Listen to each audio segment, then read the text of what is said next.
하나님 아버지, 오늘 귀한 성탄의 날을 허락해 주심을 감사합니다. 2000년 전 우리를 위해 이 땅에 오신 아기 예수님이 그 옛적 이야기가 아니라 오늘날 나를 위한 아름다운 이야기가 되게 해주시고, 이 예수님을 오늘도 내 마음에 모시고 살아가는 참된 하나님의 백성들 되게 해 주시옵소서. 예수님의 이름으로 기도드려옵나이다. 아멘.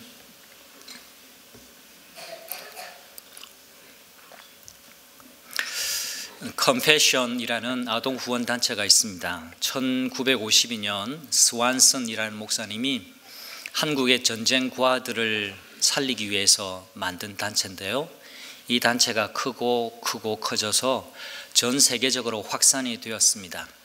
그리고는 한국에는 고도의 경제 성장이 이루어져서, 그럼에도 불구하고 많은 가난한 아이들, 사람들이 있지만 다른 제3세계와 비교해서 많이 잘 사는 나라가 되었기 때문에 컴패션은 한국에서 철수를 했습니다. 그러다가 2003년에 한국 컴패션이 새롭게 창단이 되어집니다. 그 이유는 이제 우리나라가 전 세계로부터 우리가 전쟁의 폐허로 무너지고 가난해서 죽을 지경이었던 그때를 생각해보고 받았던 도움을 생각해봐서 이제 우리가 다른 사람을, 다른 나라의 아동들을 도와야 되겠다라는 마음의 동기를 갖고 한국 컴패션을 2003년에 새롭게 세우고, 그리고 지금까지 아주 활발하게 활동을 하고 있습니다. 이미 우리 교회에도 많은 가정들이 이 컴패션과 결연 후원을 해서 많은 어린이들을 돕고 있기도 합니다. 이틀 전 컴패션 후원의 밤에서 있었던 중년 남성의 간증 한 대목을 여러분에게 잠시 소개해 드리고 싶습니다. 1988년 12월 24일, 꼭 30년 전 크리스마스 이브 때의 일입니다. 연말연시 너나 할 것 없이 흉에 겨워서 시끌벅적한 분위기였지만 20대 청년, 저는 학비를 벌기 위해서 아르바이트로 밤을 새고 있었습니다. 그 아르바이트라는 게 다른 게 아니라 정신병원에서 자살 충동에 시달리는 에드워드라는 미국인 백인 중년 환자를 밤새도록 돌보는 일이었습니다. 미국에 유학 중이었거든요. 그날 정신병원에서 자살 충동 환자를 돌보면서 이 환자가 불쌍해 보이는 게 아니라 이 환자를 돌보는 자신이, 남들은 다 성탄절을 기쁘게 맞이하는데 나는 지금 여기서 뭐 한단 말인가 라는 생각이 들자 자신이 처량하게 느껴졌습니다. 크리스마스 새벽에 가족들과 함께 즐거운 시간을 보낼 친구들을 생각하니까 스스로가 불쌍해지는 느낌이었어요. 그래도 알바는 해서 학비는 벌어야 되니까 졸음을 쫓기 위해서 이런저런 공상을 하다가 문득 이런 물음에 다다랐다고 합니다. 예수님이 만약 오늘 지금 다시 오신다면 어디로 오실까? 오늘 밤, 내일이 성탄절인데 예수님 다시 오신다면 어디로 오실까? 희한하게도 이 청년의 마음에 이런 생각이 들었습니다. 저는 성령님이 주신 생각이라고 믿는데요, 이렇게 생각이 들었답니다. 화려한 도심보다는 지금 누군가의 도움 없이는 살아갈 수 없는 이 사람, 에드워드 같은 사람을 위해 예수님이 다시 이곳에 오시겠다라는 생각이 불현듯 들었습니다. 그리고 그 순간 이 생각을 하는데 갑자기 누군가 자신을 꼭 안아주는 느낌을 받았다고 합니다. 30년 전 이 이야기의 주인공은 여러분이 잘 아는, 우리 어린이들은 잘 알까요? 배우 차인표 씨의 이야기입니다. 차인표 씨는 컴패션의 대표적인 후원자이기도 하죠. 제가 개인적으로는 차인표 씨를 형이라고 부르기도 하는데요, 차인표 씨는 저를 잘 몰라요.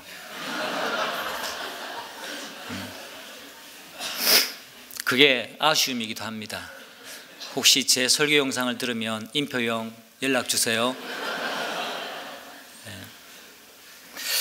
오늘 상당수 목장에서 이웃의 작은 교회, 단체, 또 도움이 필요한 곳으로 가서 예배를 드리고 헌금을 하고 다양한 방식으로 나눔을 하러 갔습니다. 또 주말에 다녀오고 다시금 이 성탄 예배에 참여하러 오신 목장, 또 우리 집사님들도 제가 잘 압니다.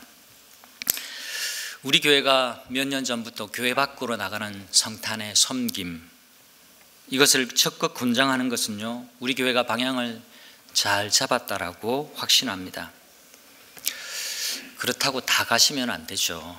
성탄 예배도 굉장히 중요합니다. 누군가는 소를 키워야 하니까요. 자칫 도시에서 분주하게 살다가 성탄의 의미를 잊어버리고 그냥 날짜를 넘기는 것으로 그칠 수 있습니다. 여러분, 오늘 우리가 성탄절 예배를 드리면서 진짜 성탄의 의미가 무엇인지 다시금 이 예배를 드리면서 마음에 새길 수 있기를 바랍니다. 나를 꼭 안아주시고 가난하고 약한 사람들 곁에서 그들을 꼭 안아주시는 그 주님을 느끼는 성탄이 되기를 간절히 소원합니다. 이 시간 설교의 본문으로 들어가기 전에 우리 부모님들이 한번 자녀를 한번 꼭 안아 주실까요? 한번 주님이 안아 주시듯이.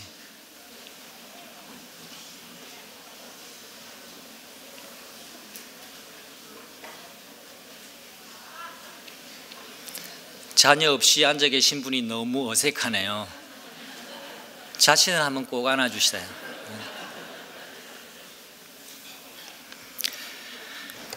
여러분, 오늘 이하연 어린이가 읽은 성탄의 본문은요, 핵심을 요약하면 이렇습니다. 예수님은 대단한 환영 가운데 두드러지게 이 땅에 오시지 않았다라는 겁니다. 알아보는 사람이 적었습니다. 하나님이신 예수님이 아기의 몸을 입으시고 이 낮고 천한 이름 없는 곳에서 태어나셨습니다. 하지만 그분은 이 땅에 왕으로 오셨다라는 사실입니다. 오늘 집중해서 저희가 살펴보고 싶은 대목이 왕으로 오신 예수님입니다. 동방박사의 입을 통해서 이렇게 질문합니다. 종교의 중심지 하나님의 성전이 있던 그곳 예루살렘에서 이방의 사람 동방박사, 신비에 쌓여있는 인물 동방박사들이 유대인의 왕으로 나신 이가 어디에 계십니까? 왕이 나셨는데 그 왕이 도대체 어디에 계십니까? 2000년 전 질문은요, 21세기 도시에서 살아가는 우리에게도 여전히 의미심장한 질문입니다. 당신에게 예수님이 과연 어디에 계십니까? 첫 번째 성탄 이야기로 한번 들어가 볼까요? 오늘 본문을 통해서 우리가 생각해 보아야 할 첫 번째는 예수님을 왕으로 모시지 않은 사람들에게 예수님은 환영받지 못하셨다라는 사실입니다. 오늘날도 마찬가지입니다. 예수님이 내가 있는 곳에서 정말 나에게 환영받고 계신지 곰곰이 생각해 보면 좋겠습니다. 나는 정말 예수님을 진심으로 환영하면서 살고 있는지. 예수님 환영해요. 예수님 잘 오셨어요. 제가 예수님 기다리셨어요. 예수님 저를 꼭 안아주시니까 너무 감사해요. 예수님은 시대 속으로 들어오셨어요. 예수님께서 탄생하시던 당시 유대를 통치하던 왕은요, 우리가 잘 알듯이 헤롯이었습니다. 이 헤롯은 주전 37년부터 주후 4년까지 유대 땅을 다스리던 사람이었습니다. 성경에는 헤롯이라는 인물이 여러 명 나오는데 지금 이 시점 마태복음 2장에 등장하는 헤롯은 다른 헤롯들과는 좀 구분하기 위해서 헤롯 대제 혹은 헤롯 대왕, 헤롯 그렇게 부릅니다. 이 헤롯은 유대인이 아닙니다. 유대인이 아닌데도 어떻게 유대의 왕으로 지금 통치를 하고 있는가? 이 사람은 에돔 사람이었어요. 로마의 황제가 되었던 폼페이우스 장군이 유대 지방을 점령할 당시에 25살에 불과했던 이 청년 헤롯은 폼페이우스 장군의 눈에 들어서 그때부터 유대 지방을 다스리는 지방 행정관, 다시 말해서 총독의 임명을 받게 됩니다. 그러다가 명목상 그래도 유대의 왕조는 남아 있었어요. 허울 뿐이었지만 명목상 유대의 왕조였던 헤스모니안 왕조의 공주였던 미리암과 결혼을 합니다. 그리고 대제사장 가문과 이렇게 혈통적으로 결합을 하게 되죠. 그리고 주전 37년부터 주후 4년까지 이제는 총독이 아니라 유대의 왕이라는 칭호를 로마의 황제 옥타비아누스로부터 정식으로 인정을 받고 유대 땅의 왕으로 통치했던 사람입니다.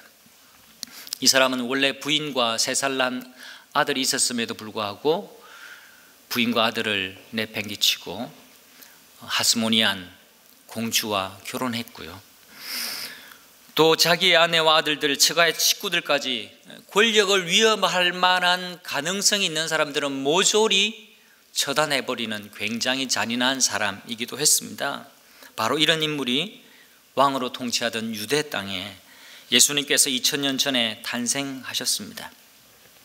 여기서 우리는 마태복음의 저자 마태가 두 왕을 우리에게 이렇게 보여주는 것을 발견하게 됩니다. 한 왕은요, 세상을 대표하는, 세상의 왕을 대표하는 헤롯 왕이고, 그리고 또 다른 왕은 온 우주의 왕이시며 참되신 왕이신 우리 주 예수 그리스도를 우리에게 이렇게 보여줍니다. 마태복음은 우리가 잘 아는 대로 왕의 족보로부터 시작합니다. 우리가 2장을 읽었는데 한 장을 더 앞으로 돌아가 보면 다윗과 아브라함의 자손 예수 그리스도의 족보는 이러하다라고 마태복음 1장 1절은 시작을 합니다. 우리 한글 성경에는 아브라함과 다윗의 자손이라 되어 있지만 영어 성경과 원문에 보면 다윗과 아브라함의 자손, 연대기적으로 설명하지 않습니다. 다윗을 더 앞으로 내세우고 있습니다. 왜요? 예수님이 바로 다윗 왕의 족보에 속해 있는 유대인의 왕이라는 것을 마태가 지금 말해주고 싶은 겁니다. 마태는 예수님이 누구신가, 예수님의 정체성에 대해서 분명하게 말해주고 싶었어요. 그래서 마태복음을 기록한 겁니다. 동방박사가 오늘 이 본문에 등장합니다. 동방박사가 등장해서 벌이는 이 모든 이야기를 더 정확하게 우리가 이해하려면 예수님의 공생애의 불빛 아래서 우리가 이 사건을 해석해야만 합니다. 마태 이야기는 일관됩니다. 예수님이 이 땅에 왕으로 오셨다는 것을 다른 사람이 아닌 이방인, 그것도 동방박사들의 입을 통해서 증거하고 있습니다. 동방박사들이 예루살렘에 와서 제일 처음 한 첫 질문이 무엇입니까? 왕으로 나시니가 어디에 계십니까? 그것도 발칙하게도 헤롯 왕 앞에서 왕으로 나시니가 어디에 계십니까? 예수님의 공생의 마지막 빌라도의 법정에서 예수님은 재판을 받으셨습니다. 총독이 이렇게 물었습니다. 네가 유대인의 왕이냐? 예수님 대답하셨죠. 내 말이 옳도다. 예수님이 둘러서 대답해 주셨습니다. 총독의 군사들은 로마 법에 따라서 예수님을 십자가에 못 박았습니다. 그리고 그 명패를 희한하게도 유대인의 왕 예수라고 그 명패를 기록해 놓습니다. 누가 하신 일이에요? 하나님이 하시는 일이에요.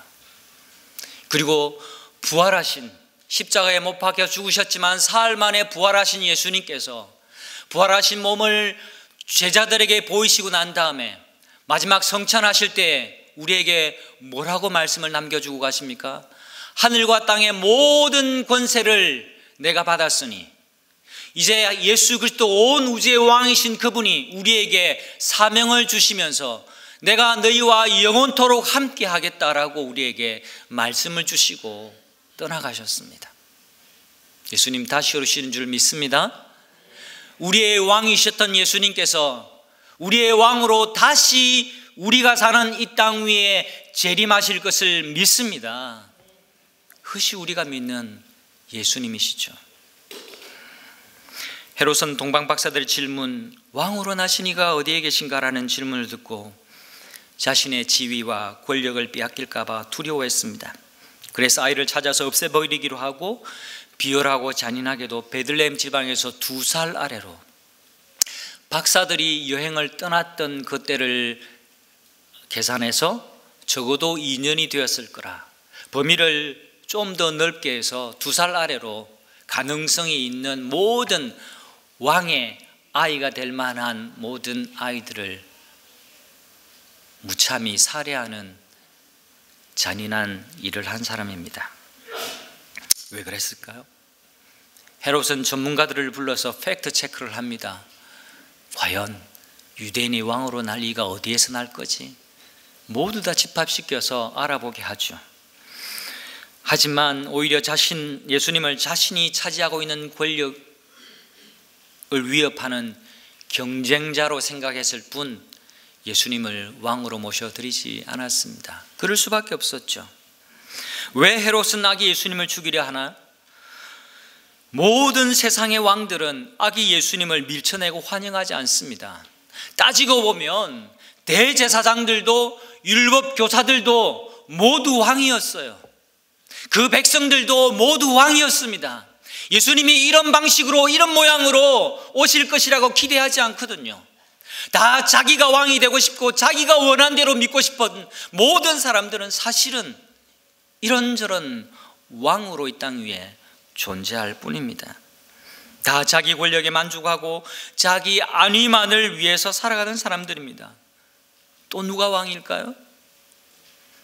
나도 내 인생의 왕일 수 있습니다. 바로 저와 여러분 말입니다. 내 현실의 문제에 있어서 내가 답을 내리고 내가 원하는 대로 하면서 살고 있다면 내가 왕인 자들입니다. 신앙생활은 하지만 주님도 내가 원하는 것을 해 주셔야만 하는 분이라면 내가 왕인 거죠. 이런 사람은 그리스도를 자신의 삶 중심에서 점점점 밀쳐냅니다. 예수님을 내 삶의 중심이 아닌 가장자리로 밀어냅니다. 이 세상에서 왕들은 참 많습니다. 돈도 얼마든지 왕이 됩니다. 아니, 이 세상의 왕 중에 가장 강력한 왕이 돈일지 모르겠어요. 권력도 더 이상 정치하는 사람들이 좌지우지하는 시대가 아닙니다. 어떤 정치인이 말했습니다. 최고의 권력은 정치가 아니라, 정치인이 아니라 돈을 가진 사람이라고. 이 상황에서는 돈이 있어야 해결된다라고 생각하고, 혹은 돈이 안 되는데 그것 해서 뭐해? 이런 식의 사고라면 이미 당신의 왕은 돈이 되어 버렸습니다. 여러분, 가정에서 성탄 파티를 하십니까? 성탄 트리를 만드셨습니까? 자녀들에게 우리 가족의 왕이신 예수님이 우리의 가정에 이 성탄절에 계시다라는 것을 알려주실 수 있는 신앙의 부모님들이 다 되시기를 간절히 소원합니다. 오늘 자녀들과 함께 오셨죠? 예배를 드리면서 이 마음이 부모된 우리와 우리 자녀들에게 꼭 같이 있어야 됩니다. 하나님이 이 땅에 아기 예수님으로 오셨던 그 예수님이 내 삶의 왕이고 우리 가정의 왕이야. 그분이 우리 삶을 인도해 주셔야 하고 그분이 우리를 꼭 안아주셔야 우리가 진짜 행복하게 살 수 있어. 두 번째로 살필 건요, 예수님에 대해 무관심한 사람들은 예수님을 환영하지 못한다는 겁니다. 예수님은 완전히 불신하는 사람, 헤롯 같은 사람들에게만 환영받지 못하시는 게 아니에요. 종교 전문가들에게도 예수님은 환영받지 못하셨습니다. 대제사장, 율법 교사들은요, 예수님의 탄생에 대해서 무관심하게 반응을 보였습니다. 저는 헤롯도 헤롯이지만 이 대제사장과 율법 교사들의 이 무관심함, 초점 없는 눈빛, 이들의 무감각함에 굉장히 놀랍니다. 어쩌면 역할적으로 앞에 서 있는 설교자인 제가 대제사장, 율법 교사와 여러분들보다는 조금 더 가까울 수 있기 때문에 그렇습니다. 저만 그럴까요? 아니요. 어떤 면에서는 오늘 설교도 듣고 거제 설교도 듣고 매주일 설교를 듣는 여러분들은 어쩌면 마태복음 2장에 나오는 대제사장, 율법 교사들보다 훨씬 더 종교 전문가일 수 있습니다. 성경 공부도 하죠. 생명의 삶도 마쳤죠. 다른 삶 공부도 하죠. 일주일에 몇 번 예배도 드리죠. 큐티책 사라고 하니까 큐티책 사서 매일매일 큐티책도 읽죠. 지식적인 면으로 따지다 보면 저를 포함해서 여러분 모두가 다 이 본문에 나오는 종교 전문가들 만한 수준을 다 가진 사람일 수 있습니다. 이들은 구약에 정통한 사람이었습니다. 그래서 메시아가 태어나실 장소를 정확하게 가르쳐 줄 수 있었어요. 왕은 백성의 대제사장들과 율법 교사들을 다 모아놓고서 그리스도가 어디에서 태어나실지 그들에게 물어보았고 그들은 대답했습니다. 그들은 정확하게 구약 성경 미가서 5장을 펼쳐서 이렇게 되짚었습니다. 너 유대 땅에 있는 베들레헴아, 너는 유대 고을 가운데 아주 작지가 않다. 너에게서 통치자가 나올 것이니 그가 내 백성 이스라엘을 다스릴 것이다. 미가서에서는 이스라엘의 목자가 될 것이다, 그렇게 표현을 하죠. 여러분, 아기 예수님의 탄생 사건에서 최초의 경배자는 누가복음에 등장하는 목자들 외에 동방 박사들이 유일합니다. 정확하게 메시아가 태어날 곳을 알아맞춘 대제사장들, 율법 교사들이 그 현장에 없었다는 점은 요즘 표현으로 소름 돋는 일이 아닐 수가 없어요. 질문이 생깁니다. 왜 그러면 이들은 메시아가 태어난다는 곳을 알았음에도 달려가지 않았을까? 헤롯 왕 앞에서 집합한 채로 무표정하게 사실만을 말하는 이들의 무표정, 무감각, 무감동을 우리는 이 성경의 행간을 통해서 읽어볼 수가 있습니다. 구약에 예언된 그 실체가 오셨지만 그림자에 불과한 성전의 제사의식, 율법의 조항들, 그리고 율법 논쟁, 여기에만 골몰했다라는 것을 마태복음 뒤편을 계속 읽어보면 우리는 그 사실을 알 수가 있습니다. 그들은 누구보다도 구약의 예언을 잘 알고 그 말씀에 익숙한 사람들이었고 종교 생활이 몸에 밴 사람들이었습니다. 그러나 그들은 예수님을 전혀 환영하지 않고 있습니다. 왜요? 익숙함이 무관심으로 변해버렸기 때문에 그렇습니다. 어린이 여러분들도 잘 아는 어린 왕자 책에 보면 이런 글귀가 나와요. 익숙함에 속아서 소중한 것을 잃지 마세요. 오늘 우리 자녀들도 왔으니까요, 자녀들 졸지 말라고 우리 내가 자녀라 생각하는 우리 학생들 한번 저를 따라해 주면 좋겠습니다. 나는 나이가 많이 들었지만 난 어린이가 되고 싶어요 하는 어른들도 따라해도 좋습니다. 한번 따라해 주시겠어요? 익숙함에 속아 소중한 것을 잃지 마세요. 여러분, 익숙함이라는 것은요 원래 나쁜 게 아니에요. 우리 사이가 이렇게 서먹서먹하잖아요. 그러면 한 번 보고 두 번 보고 또 밥도 같이 먹고 목장생활 같이 하면 서먹서먹함이 사라져요. 눈 녹듯이 사라집니다. 서로에 대해서 익숙한 거죠. 표정에 대해 익숙하고 서로에 대해 성격에 대해 익숙하고, 그래서 때로는 배려하고 때로는 조심해주고 그렇게 하는 겁니다. 그런 의미에서는 익숙하면 굉장히 좋은 거예요. 그 다음에 서툰 것에 대해서, 여러분 우리가 무엇을 하는데 서툴다, 이 장식을 하는데 서툴다. 근데 자꾸 해보면 더 이쁘게, 미세한 차이인데 다른 게 있어요. 진짜 은사가 있는 사람, 진짜 많이 해본 사람은 미세한 차이인데도 조금만 각도만 다르게 하고 조금만 색감을 다르게 하면 정말 멋지게 장식할 수 있어요. 무슨 기능적인 것이든지 무슨 일이든지 서툰 것을 익숙하게 한다는 것은 굉장히 좋은 겁니다. 그런데 그 좋은 익숙함 때문에 소중함을 잃어버릴 수 있는 존재가 우리들, 죄성을 가진 우리들이라는 사실을 우리가 결코 잊지 말아야만 합니다. 구약에서 이스라엘 백성들은요, 하나님께 짐승을 가지고 나와서 희생제사를 드렸습니다. 자기 손으로 제물을 죽이면서 내가 죽어야 하는데 나 대신 죽는구나 라는 것을 퍼포먼스를 통해서, 그냥 이 상상으로 하는 게 아니에요. 그냥 지금 요즘 시대처럼 그냥 앉아서 설교만 듣는 게 아니었어요. 실제적인 예배였습니다. 실제적인 제사였습니다. 자기가 자기 대신 죽어야 할 자기 대신 짐승을 죽이면서 그것을 희생제사로 드리며 죄 용서함을 받는 그런 예배를 드렸던 백성들입니다. 생생하게 체감했습니다. 나 대신 양이 죽는데 이게 얼마나 실감나는 예배며 얼마나 충격적인 예배입니까? 그런데도 구약 선지자들이 이 백성들이 형식적으로 예배 드리는 것에 대해서 신랄하게 책망합니다. 이사야 1장 11절 말씀 여러분 잘 알고 계시죠? 이사야는 예루살렘 주민들이 예배 행위를 너무 습관적으로 드리는 것에 대해서 엄중하게 책망합니다. 여러분 한번 들어보세요. 11절 말씀입니다. 무엇하러 너희가 이 많은 제물들을 나에게 바치느냐. 하나님이 지금 책망하시는 거예요. 선지자 입을 통해서.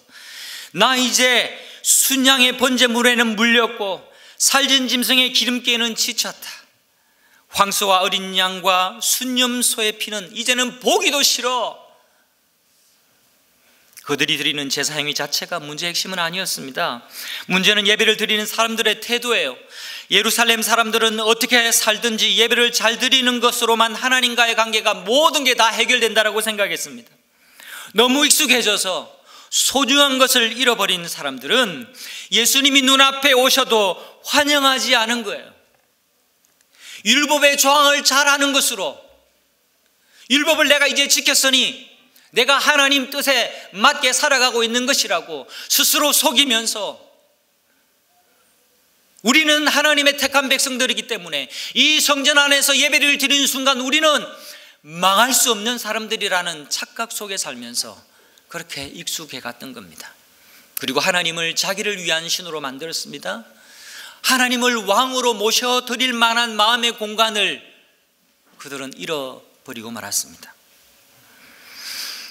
메시아가 오신다는 것을 달달달 외우던 대제사장들과 율법 교사들이 왜 이 메시아로 오신 예수님을 환영하지 못했을까요? 너무나 이상한 일입니다. 하지만 깊이 생각해 보면 이상한 일이 아니에요. 메시아가 자기들이 원하는 모습이 아니었기 때문에 그렇습니다. 이것이 그들의 커다란 신앙의 허점입니다.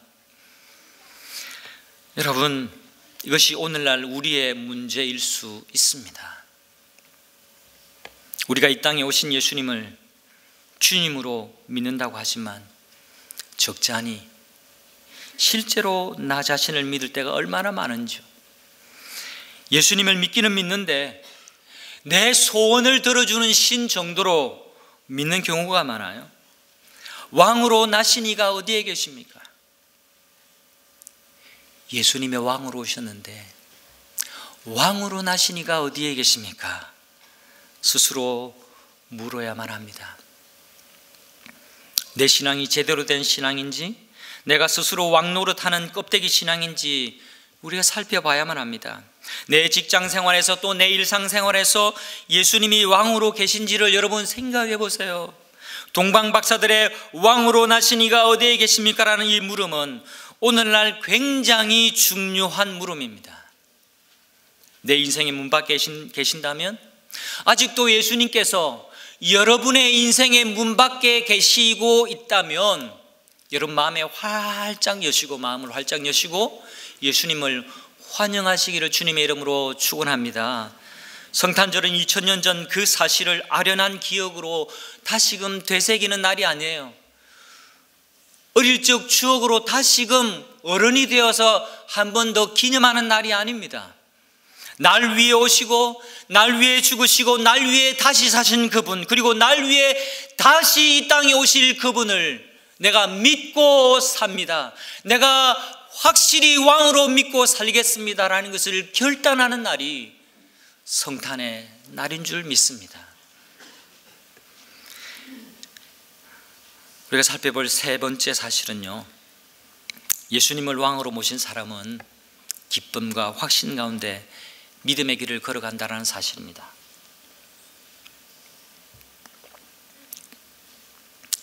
동방박사들 잘 아세요? 우리 모두 잘 알지 못합니다. 성경도 명확하게 동방박사들을 묘사하고 있지는 않습니다. 자세하게 말하지 않죠. 아마도 페르시아에서 온 사람들이라고 추측합니다. 그리고 천체를 연구하던 사람, 그리고 학자들이었고 굉장히 존귀한 사람들이었음이 분명하다라고 본문에 있는 증거를 통해서 추측할 뿐입니다. 그들이 가져온 예물들이 보통의 예물이 아니었고 값나가는 것이었기 때문에 예수님이 나중에 이 예물을 가지고 애굽으로 피신하는데 자금으로 쓰셨을 것이라는 것이 학자들의 정통한 학자들의 설명이기도 해요. 저는 오늘 그 예물이 뭔가 이걸 말씀드리고 싶지는 않습니다.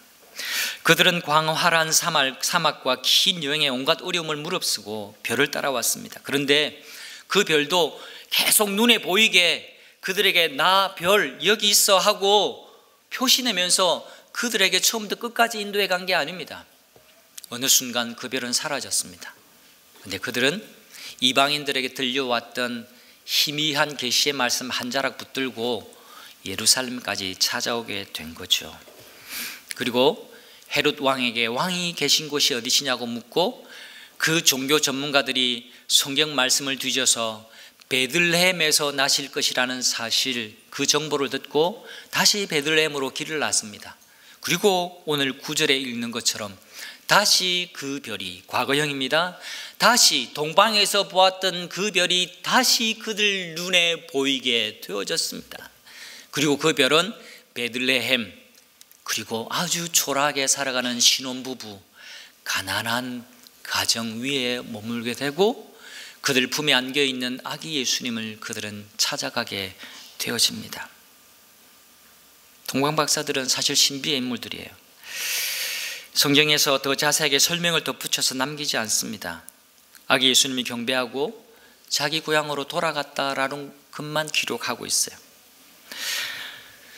여러분, 사복음서에 유일하게 마태복음에서만 이 동방박사 이야기가 나옵니다. 마태복음에서 이 동방박사 이야기를 부각시킨 이유가 있어요. 불가능한 상황에 있던 동방박사들이 아기 예수님을 경배하는 것을 대조적으로 보여주면서 당시에 하나님을 섬기기에 최고의 조건 속에서도 예수님을 왕으로 환영하지 않았던 유대인들에게 깨닫게 하기 위해서 저자 마태는 동방박사를 우리에게 들려주고 있는 겁니다. 예수님이 바로 여러분 가운데 계셔야 하는데 아직도 왕으로 나신 이가 어디에 계신지 모르는 유대인들에게 진정한 왕 예수 그리스도가 필요하다라는 것을 지금 말해주고 있는 겁니다. 성도 여러분, 동방박사들의 질문 앞에 부끄럽지 않는 은혜샘물교회가 되기를 진심으로 간절히 소원합니다. 우리 교회가, 이 은혜샘물교회가 왕으로 나신 예수 그리스도가 어디에 있는가 이 질문 앞에 부끄럽지 않는 교회로 이 시대의 교회 사명을 잘 감당해야 될 줄 믿습니다. 여러분, 성령님이 오늘 우리 교회에 나타나셔서 은혜샘물교회야 왕으로 나신 예수 그리스도 어디에 있니? 라고 물으시면 우왕좌왕해서 안 됩니다. 허둥지둥해서 안 됩니다. 교회의 주인이 예수 그리스도시며 교회의 머리가 예수 그리스도시며 우리는 왕이신 예수 그리스도 그분의 말씀을 따라 살아가는 그분의 왕입니다라는 이 신앙 고백 위에 교회는 더욱더 든든히 세워져야 될 줄 믿습니다. 저와 여러분의 신앙의 근거는 바로 여기입니다. 저와 여러분의 신앙의 출발이 바로 여기입니다. 은혜의 샘물교회가 땅이 넓어서 아이들이 많아서 젊은 사람이 많아서 학기와 함께하는 교회가 되기 때문에 이것이 우리 신앙의 기초나 출발이 되어서는 안 됩니다. 하나님이 우리를 다스리시기 때문에 우리는 이곳저곳에서 다양한 신앙의 배경을 가지고 다양한 연령층에서 다양한 성격 가운데 우리가 이곳에 모였지만 우리를 하나 되게 하는 것은 우리의 왕 되신 예수 그리스도 그분 한 분밖에 없음을 우리가 고백하고 믿고 따라야 될 줄 믿습니다. 교회는 무너지기도 합니다. 이 땅의 모든 단체들은 사라지기도 합니다. 하지만 복음은 사라지지 않습니다. 예수 그리스도 그분의 왕되심은 우리가 환영하지 않는다고 사라지는 것이 아니라 우리가 부인한다고 없어지는 것이 아닙니다. 온 우주의 왕이신 하나님, 하늘과 땅의 모든 권세를 가지신 그분이 오늘도 변함없이 우리를 통치하고 계심을 믿습니다. 모든 일마다 우리가 이 질문 앞에 이제는 서야만 합니다. 그런데 예수님은 어디 계시나요? 누가 묻는다면 바로 여기요, 우리와 함께요. 제가 한번 묻겠습니다. 이 질문은 끊임없이 우리에게 다가올 겁니다. 여러분 대답하셔야 됩니다. 우리 어린이 여러분도 대답해 주세요. 답은 제가 가르쳐 드렸습니다. 바로 여기요, 우리와 함께요. 제가 묻겠습니다. 답 메모하셨습니까? 답 드렸습니다. 제가 묻습니다. 그런데 예수님은 어디에 계시죠? 한 번 더 질문하겠습니다. 그런데 왕으로 계신 예수님은 여러분 가정 그리고 우리 교회 여러분에게 어디에 계시죠? 여러분 믿으십니까? 그렇게 고백하실 수 있기를 간절히 바랍니다. 이렇게 확신 있게 외칠 수 있기를 바랍니다. 어떤 환경, 어떤 상황을 맞이하더라도 이 신앙 고백으로 우뚝 서시기를 축원합니다. 바로 여기요, 내 삶에요, 우리 가정에요, 우리 교회요, 우리와 함께, 나와 함께 말입니다. 왕이신 그분이 계십니다. 동방 박사들의 질문 앞에 대답할 내용이 있는 저와 또 여러분의 가정이 되어야 될 줄 믿습니다. 우리의 자녀들이 여기 우리와 함께 계시는 임마누엘의 하나님, 왕 되신 예수님, 그분을 우리 부모님의 말과 행실 속에서 발견하고 또 닮아갈 수 있기를 간절히 바랍니다. 이제 설교 마지막입니다. 우리 주님이 조용히 물으십니다. 이 목사의 말이라 생각지 마시고 주님의 물음이라 생각하시고 한번 들으시면 좋겠습니다. 한 해의 막바지 성탄절에 사랑하는 딸아, 사랑하는 아들아, 내가 너의 왕이 되어야 네가 행복해질 수 있어.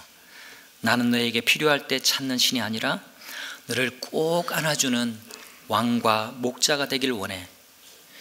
내가 너를 안아줄게. 내가 너를 안아줄게. 동방 박사들처럼 너도 나를 만나고 기쁨을 회복하는 자리로 나오지 않겠니? 이 시간 함께 기도하겠습니다.